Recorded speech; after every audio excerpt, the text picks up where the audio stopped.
আসসালামু আলাইকুম।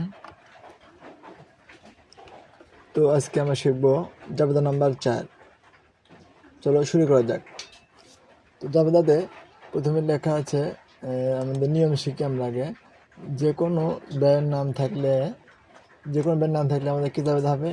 নিয়মটা হচ্ছে উক্ত ব্যয়ের নাম হিসাব ডেবিট আর নগদান অথবা ব্যাংক হিসাব ক্রেডিট।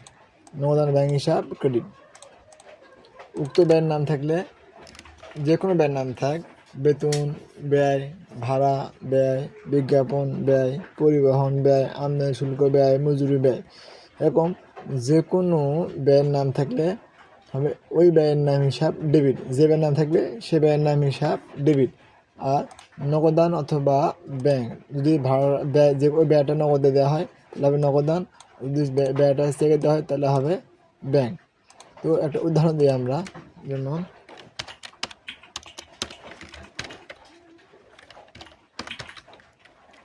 নগদে বেতন পরিশোধ করা হলো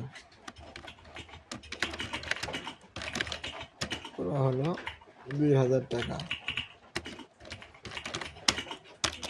তো জাবেদা কি হবে? এখানে আমাদের দেখব ব্যয় কি। আমাদের ব্যয় কোনটা? আমাদের ব্যয় হচ্ছে কার? বেতন। ব্যয় কি? বেতন।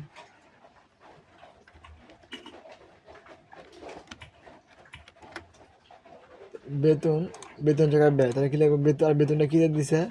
বেতন দেওয়া হয়েছে নগদে দেওয়া হয়েছে। কি দেওয়া হয়েছে? নগদ বেতন দেওয়া হয়েছে। বেতন দেওয়া হয়েছে নগদে, এই জন্য বেতন হিসাব ডেবিট, নগদ হিসাব ক্রেডিট। তার লিখি আমরা, দেখি। বেতন হিসাব ডেবিট, আর যেহেতু নগদে পরিশোধ করা হয়েছে এই জন্য হবে নগদান হিসাব টাকা 2000।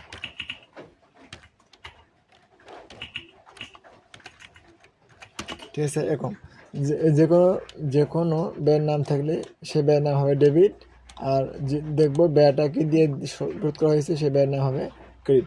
চলো আরেকটি দেখি আমরা।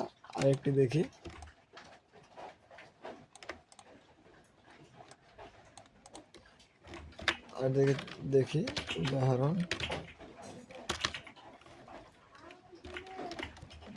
2। চেকের মাধ্যমে ভাড়া প্রদান, টাকা ধরলাম 5000 টাকা। তাহলে আমাদের এখানে দেখবো আমাদের ব্যয়ের নাম কি? ব্যয়ের নাম টাকার ভাড়া। ব্যয়ের নাম নাকি ভাড়া। তো কি লিখবো? তার নিয়ম কি? যে কোনো ব্যয়ের নাম থাকবে তাহলে ব্যয়ের নাম কি? ভাড়া। দেখি আমরা ভাড়া হিসাব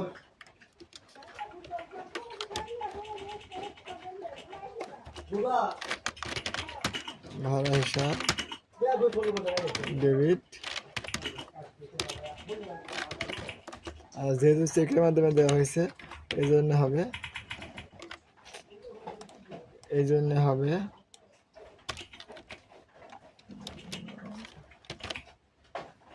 ভাড়া ডেবিট। আর বেটা কি দেওয়া আছে? বেটা চেকের মাধ্যমে করা হয়েছে, আর মানে চেক মানে হবে ব্যাংক। চেক মানে ব্যাংক হিসাব ক্রেডিট, টাকা 2000। ঠিক আছে। এভাবে আমাদের এটাই হচ্ছে আমাদের ব্যয়ের জাবেদা। তো এরকমভাবে থাকে মজুরি ডেবিট, নগদ হিসাব ক্রেডিট। বিজ্ঞাপন থাকলে বিজ্ঞাপন ডেবিট, নগদ হিসাব ক্রেডিট। যে কোনো ব্যয়ের নাম থাকলে সেই ব্যয়ের নাম ডেবিট, আর ব্যয়টা দেখবো কি দিয়ে দিছে? নগদ ক্রেডিট, আর সেকে দিলে ব্যাংক ক্রেডিট। তো আশা করি সবাই বুঝতে পেরেছো। ধন্যবাদ সবাইকে।